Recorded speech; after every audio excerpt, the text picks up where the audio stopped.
नमस्कार सोलापूर विजयपूर बायपासवरील जंगली हॉटेल समोर एका कारमधून फौजदार चावडी पोलिसांनी 8,67,000 रुपयाचा 48 किलो गांजा पकडला आहे।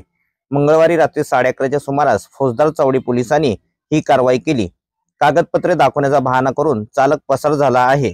सोलापूर पुणे महामार्गावरील केगाव जवळील हत्तूर विजयपूर बायपास रोडवर शहर वाहतूक शाखेचे पोलीस हवालदार प्रकाश निकम भालेराव यांना नाईट ड्युटी देण्यात आली होती।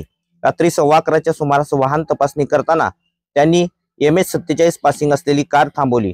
पोलिसांनी कार थांबवली असता वाहनाची तपासणी केल्यावर आपण अडकणाऱ्या भीतीने चालक कागदपत्र दाखवतो म्हणून खाली उतरला आणि अंधारातून पसार झाला।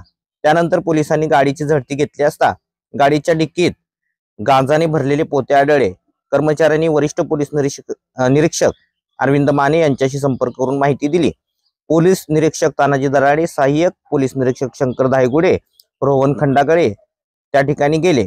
पोलीस आयुक्त M राजकुमार, उपायुक्त विजय कबाडे यांच्या मार्गदर्शनाखाली फौजदार चावडी पोलिसांनी ही कारवाई केली।